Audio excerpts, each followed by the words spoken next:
Hi all. So in this one, we are going to see how we could start the preparation for MAANG companies.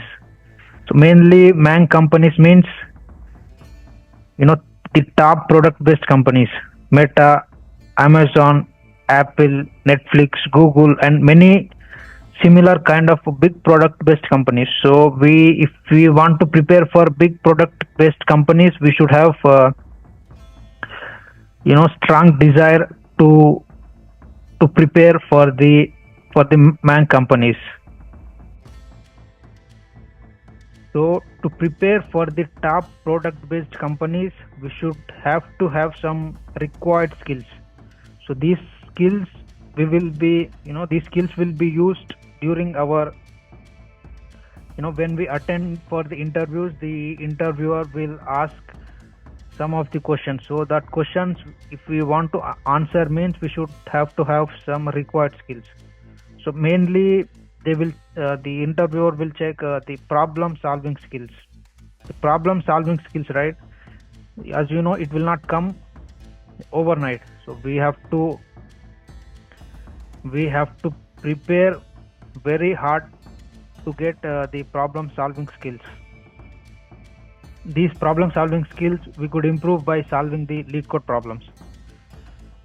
And to solve the lead code problems, we should have the data structure and algorithms knowledge, right? So if we have the data structures and algorithms knowledge, means it will help us to reduce the time taken and the memory that will be used to store the data. So I will show them with this example. So here I am taking the shirts arrangement example. In A, the shirts are arranged in a randomly manner, and in B, the shirts are arranged in a nicely manner. But if I want to pick a shirt from if I want to pick a red color shirt from A, I could directly see where the red color shirt is, and I can directly I could pick the red color shirt faster. But in B, I have to check all the shirts one by one, and then I need to pick the one where I need to put that other shirts little away, and I need to pick the red color shirt. So here the time consuming in the B will be more compared to the time consuming in A. So here we have to have the knowledge on how we are storing the data and how much time it's taking to get the data. And here one more example is the calculator. So let's say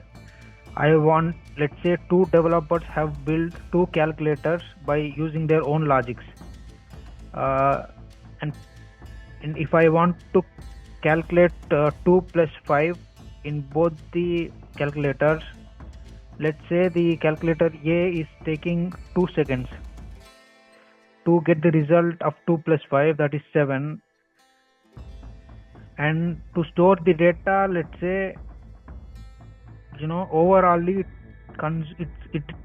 consuming 100 MB, but the calculator B, to calculate the same operation, it's taking only 1 nanosecond, and it's taking only 20 KB of storage. So which one we will be picking? Definitely we will go for the calculator which takes less time and less storage, right? And here let's say both the calculators having the same price, so we will definitely go with the calculator which takes less time and less storage.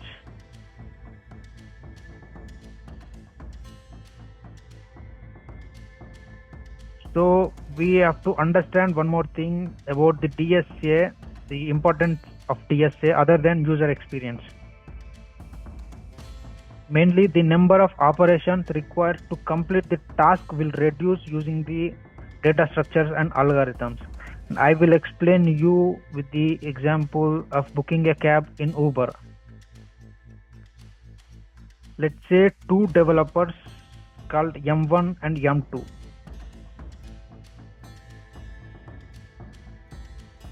Okay, so let's say in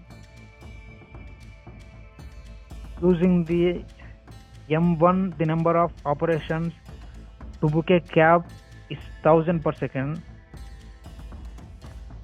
and number of bookings per second is 1 million. That is 10 to the power of 6 per second. And what will be the total operations of all bookings per second? And in the M2 case, let's say the number of operations to book a cab is 10 seconds. Sorry, number of operations is 10 per second, and number of bookings 1 million 10 per second. So what will be the total operation of all bookings per second? So it will be 10 to the power, in M1 case it will be 10 to the power of 9 per second, M2 case 10 to the power of 7 operations per second. So let's say one computer can do 10 to the power of 7 operations per second, and it costs 1 lakh rupees. How many number of computers required and the total cost need to spend? So it will be the total number of computers required will be 10 to the power of 9 by 10 to the power of 7. That is 100 computers are required. In the M2 case, number of computers required will be 10 to the power of 7 by 10 to the power of 7 will be 1. So the total cost need to spend in M1 case will be 100 lakhs, that is 1 crore. And in M2 case, it will be 1 lakh to spend on the computers. So definitely everyone will go for the M2 methodology. So to everyone to have the same way of thinking and way of writing the code, we could make use of the low level design. It will tell us how to write a code, and in the low level design there are many concepts. Few of them are solid principles. S means single responsibility principle, O means open closed principle, L Liskov substitution principle, I means interface segregation principle, D means dependency inversion principle, design patterns. So design patterns means all these comes under the low level design. Design patterns can be creational, structural, behavioral, OOPS concepts, polymorphism, inheritance, abstraction, encapsulation. All these things I will be explaining in the upcoming videos one by one. And the CS concepts. So all these things will be useful to prepare for the MAANG companies. DBMS. In DBMS, we will be covering SQL, NoSQL, indexing, partitioning, normal forms. And in operating systems, multi-programming, multitasking, memory management, and many other things. In computer networks, OSI layers, HTTP, HTTPS, TCP/IP, error correction, and many other things. Which comes, all these CS concepts will be mainly used during the interview preparation. So in the next video, we will see the actual coding part. So I will be explaining the basics of programming in the coming videos. Thank you very much.